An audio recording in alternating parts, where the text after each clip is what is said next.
Halo kawan-kawan, kembali lagi di channel Materi ASN, channel khusus membahas soal-soal P3K. Untuk video kali ini, kita akan membahas soal-soal P3K Pranata Hubungan Masyarakat, khususnya formasi Pranata Ahli Pertama Hubungan Masyarakat. Tentunya, soal-soal yang akan dibahas kali ini sesuai daftar materi pokok soal Seleksi Kompetensi Teknis P3K 2023 PAN RB nomor B/275-M.SM.01.00/2023. Jadi, kalian nggak perlu ragu-ragu. Untuk kawan-kawan yang sampai sekarang masih bingung soal penunjang belajar persiapan ujian seleksi kompetensi teknis nanti, kami mau merekomendasikan buku yang menurut kami worth it sebagai penunjang belajar kawan-kawan untuk ujian nanti. Linknya kami cantumkan di kolom komentar. Dan untuk kawan-kawan yang sudah memberi komentar pada video-video kami mau ucapkan terima kasih banyak.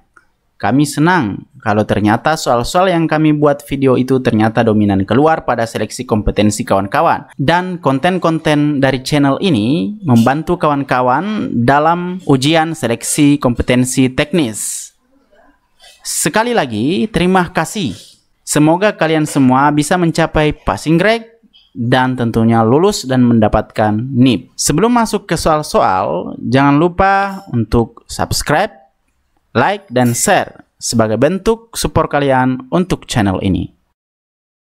Nomor 1. Berikut ini yang merupakan Code of Conduct dari Perhumas, kecuali A. Komitmen pribadi, B. Perilaku terhadap klien atau atasan, C. Perilaku terhadap sejawat, D. International Public Relations Association.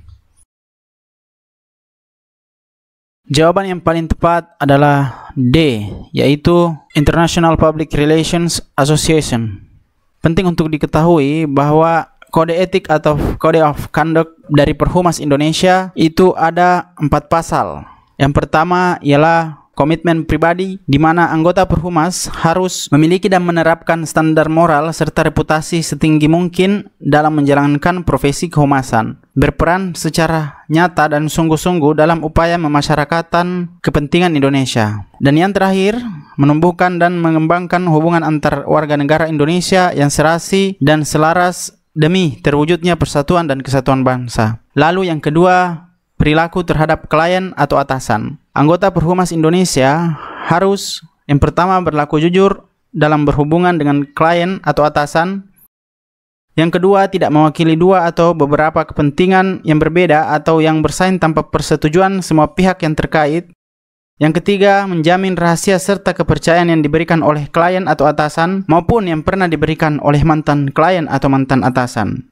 Yang keempat, tidak melakukan tindak atau mengeluarkan ucapan yang cenderung merendahkan martabat klien atau atasan maupun mantan klien atau mantan atasan. Dalam memberi jasa-jasa kepada klien atau atasan, tidak akan menerima pembayaran, komisi atau imbalan dari pihak manapun selain dari klien atau atasannya yang telah memperoleh kejelasan lengkap. Dan yang terakhir, tidak akan menyerahkan kepada calon klien atau calon atasan bahwa pembayaran atau imbalan jasa-jasanya harus didasarkan kepada hasil-hasil tertentu atau tidak akan menyetujui perjanjian apapun yang mengarah kepada hal yang serupa. Yang ketiga ialah perilaku terhadap masyarakat dan media massa. Anggota Perhumas Indonesia harus yang pertama, menjalankan kegiatan profesi kehumasan dengan memperhatikan kepentingan masyarakat serta harga diri anggota masyarakat. Yang kedua, tidak melibatkan diri dalam tindak memanipulasi integritas sarana maupun jalur komunikasi massa. Yang ketiga, tidak menyebarluaskan informasi yang tidak benar atau yang menyesatkan sehingga dapat menodai profesi kehumasan. Dan yang terakhir ialah senantiasa membantu untuk kepentingan Indonesia. Dan yang keempat, perilaku terhadap sejawat. Praktisi kehumasan Indonesia harus yang pertama, tidak dengan sengaja merusak dan mencemarkan reputasi atau tindak profesional sejawatnya. Namun, bila ada sejawat bersalah karena melakukan tindakan yang tidak etis, yang melanggar hukum atau yang tidak jujur, termasuk melanggar kode etik kehumasan Indonesia, maka bukti-bukti wajib disampaikan kepada Dewan Kehormatan Perhumas Indonesia. Yang kedua, tidak menawarkan diri atau mendesak klien atau atasan untuk menggantikan kedudukan sejawatnya. Dan yang terakhir ialah membantu dan bekerja sama dengan sejawat di seluruh Indonesia untuk menjunjung tinggi dan mematuhi kode etik kehumasan ini. Nomor 2. Di bawah ini yang bukan merupakan organisasi hubungan masyarakat di Indonesia adalah A. APPRI, B. Perhumas, C. PRSI, D. IPRA atau IPRA. Jawaban yang paling tepat adalah D, yaitu International Public Relations Associations atau IPRA. Perlu diketahui bahwa ada 3 organisasi besar yang menghimpun atau sebagai wadah dari PR atau hubungan masyarakat di Indonesia. Yang pertama ialah Perhumas. Perhumas adalah organisasi profesi para praktisi humas dan komunikasi Indonesia yang didirikan pada tanggal 15 Desember 1972.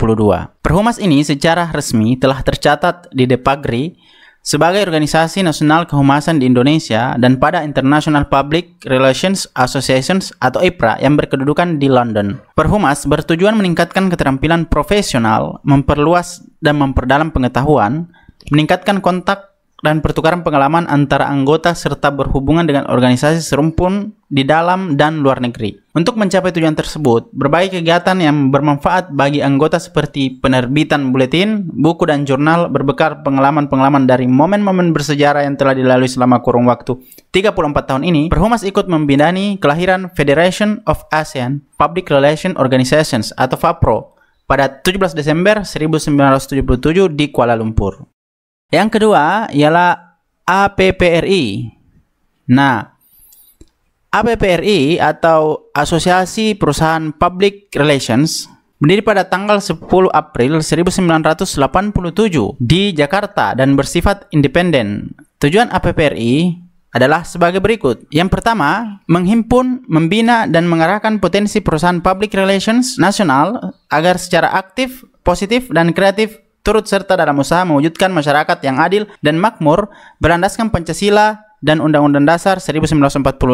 Yang kedua ialah mewujudkan fungsi public relations yang sehat, jujur, dan bertanggung jawab sesuai dengan kode praktik dan kode etik yang lazim berlaku secara nasional dan internasional. Yang ketiga, mengembangkan dan memajukan kepentingan asosiasi dengan memberikan kesempatan kepada para anggota untuk konsultasi dan kerjasama serta memberikan saran bagi pemerintah, badan-badan kemasyarakatan, asosiasi yang mewakili dunia industri dan perdagangan, serta badan-badan lain untuk berkonsultasi dengan APPRI sebagai suatu lembaga. Yang keempat, memberi informasi kepada klien bahwa anggota APPRI memenuhi syarat untuk memberikan nasihat dalam bidang public relations dan akan bertindak untuk klien menurut kemampuan profesionalnya. Yang kelima, merupakan saran untuk para anggotanya dalam soal-soal kepentingan usaha dan profesi dan menjadi forum koordinasi praktik public relations. Yang keenam, merupakan medium bagi masyarakat umum untuk mengetahui mengenai pengalaman dan kualifikasi para anggotanya. Dan yang terakhir, membantu mengembangkan kepercayaan umum atas jasa public relations. Nah, organisasi atau wadah yang ketiga ialah Public Relations Society of Indonesia. Nah, atau disingkat dengan nama PRSI. Berdiri pada tanggal 11 November 2003 di Jakarta dan menyerupai PRSA atau Public Relations Society of America, sebuah organisasi profesional yang bergengsi dan berpengaruh serta mampu memberikan sertifikat akreditasi PR profesional atau APR di Amerika yang diakui secara internasional. PRSI atau Masyarakat PR Indonesia pertama kali dipimpin oleh August Parengkuan, seorang wartawan senior harian Kompas dan mantan Ketua Perhumas Indonesia. Tujuan organisasi ini adalah untuk meningkatkan kesadaran, kepedulian, kebersamaan, pemberdayaan, serta partisipasi para anggotanya untuk berkiprah sebagai PR profesional dalam aktivitas secara nasional maupun internasional. Sedangkan untuk International Public Relations Association atau IPRA itu merupakan organisasi profesi humas internasional. Nah, terbentuk pada tahun 1955, tepatnya pada bulan Mei, dalam suatu pertemuan di Stratford-upon-Avon dengan beberapa tujuannya, yakni menyediakan jalur bagi pertukaran gagasan dan pengalaman profesional antara mereka yang berurusan dalam kegiatan humas mengenai kepentingan internasional, lalu mengadakan suatu rotasi atau perputaran apabila anggotanya setiap saat memerlukan pemberitahuan dan bimbingan, dapat meyakini akan kebaikan dan bantuan dari para anggotanya di seluruh dunia, lalu membantu mencapai kualitas tertinggi tentang praktik kehumasan umumnya di seluruh negara dan terutama di bidang internasional, kemudian meningkatkan praktik kehumasan di semua bidang kegiatan di dunia dan memajukan nilai-nilai dan pengaruhnya melalui promosi ilmu pengetahuan dan pengertian tentang berbagai tujuan dan caranya baik di dalam maupun di luar profesi itu. Yang kelima, meninjau dan mencari jalan keluar terhadap permasalahan yang mempengaruhi praktik kehumasan yang biasa terjadi di berbagai negara, termasuk masalah-masalah seperti status profesi, berbagai kode etik profesi, dan kualifikasi untuk menangani bidang tersebut. Lalu menerbitkan berbagai buletin, majalah atau terbitan-terbitan lain termasuk Who's Who di bidang humas internasional. Yang ketujuh, mengerjakan kegiatan lain yang mungkin dapat menguntungkan para anggotanya atau memberikan kemajuan bagi praktik kehumasan di seluruh dunia. Lalu keanggotaan untuk organisasi IPRA ini hampir sama dengan organisasi-organisasi lainnya, yakni terbuka bagi semua orang yang bertanggung jawab penuh bagi rencana dan pelaksanaan suatu bagian penting dan berkaitan dengan semua kegiatan dari suatu badan hukum, pemerintahan, perserikatan, perusahaan, atau organisasi lain yang membina hubungan baik dan produktif dengan publik atau khalayak. Dan yang terakhir adalah organisasi IPRA sendiri telah banyak melakukan program-program berupa pemberian penghargaan dan anugerah, Kongres Humas Dunia, Seminar Humas Internasional, dan lain sebagainya. Nomor 3. Di bawah ini yang bukan Code of Conduct dari International Public Relations Association atau IPRA adalah A. Perilaku kepada klien dan karyawan, B. Perilaku terhadap publik dan media, C. Perilaku kepada atasan, D. Perilaku terhadap teman sejawat. Jawaban yang paling tepat adalah C, yaitu perilaku kepada atasan. Nah, di dalam Code of Conduct dari IPRA atau kode etik atau kode perilaku dari IPRA, yaitu Humas Internasional, itu perilaku kepada atasan tidak termasuk di dalamnya. Nah, berikut beberapa ikhtisar dari kode etik atau kode of conduct dari Humas Internasional atau IPRA. Yang pertama ialah integritas pribadi dan profesional, standar moral yang tinggi, reputasi yang sehat, ketaatan pada konstitusi dan kode IPRA. Yang kedua ialah perilaku kepada klien dan karyawan, di mana poin-poinnya yaitu perlakuan yang adil terhadap klien dan karyawan, tidak mewakili kepentingan yang berselisih bersaing tanpa persetujuan, menjaga kepercayaan klien dan karyawan, tidak menerima upah kecuali dari klien atau atasan, tidak menggunakan metode yang menghina klien lain, menjaga kompensasi yang bergantung pada pencapaian suatu hasil tertentu. Yang ketiga, perilaku terhadap publik dan media, di mana poin-poinnya ialah memperhatikan kepentingan umum dan harga diri seseorang, tidak merusak integritas media komunikasi,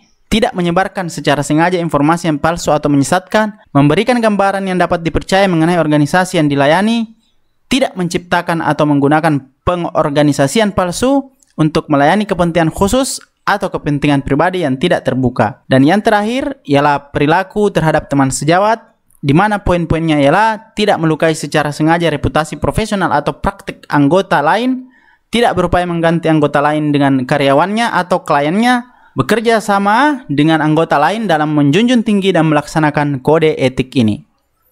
Nah, untuk teman-teman jika ingin mempelajari lebih lanjut tentang Code of Conduct dari hubungan masyarakat atau PR, teman-teman bisa mendownload file PDF buku ajar pengantar humas edisi 2 karya Hairunisa.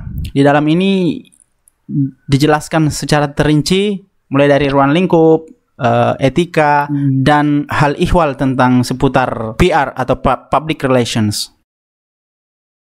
Nomor 4. Di bawah ini yang merupakan hak pemohon informasi publik berdasarkan Undang-Undang Nomor 14 Tahun 2008 adalah A. Melihat dan mengetahui informasi publik, B. Mendapatkan salinan informasi publik melalui permohonan sesuai dengan undang-undang, C. Menyebarluaskan informasi publik sesuai dengan peraturan perundang-undangan, D. Semua jawaban benar. Jawaban yang paling tepat adalah D, yaitu semua jawaban benar. Penting untuk diketahui bahwa Undang-Undang Nomor 14 Tahun 2008 tentang keterbukaan informasi publik, bab 3 itu membahas hak dan kewajiban pemohon dan pengguna informasi publik serta hak dan kewajiban badan publik. Bagian pertama itu ialah hak pemohon informasi publik.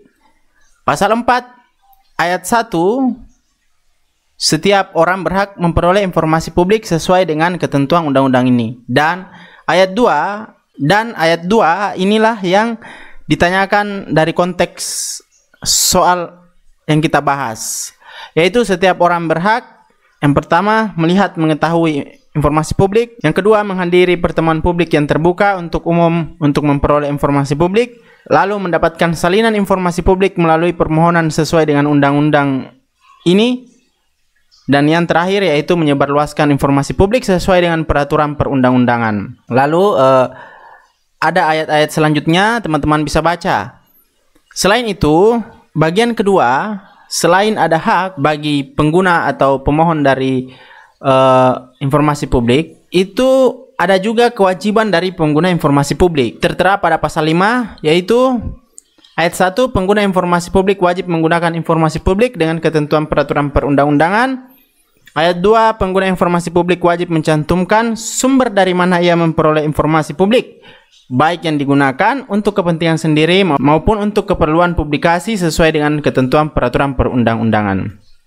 Nah, selain untuk pengguna atau pemohon informasi publik, juga dibahas hak dan kewajiban dari badan publik.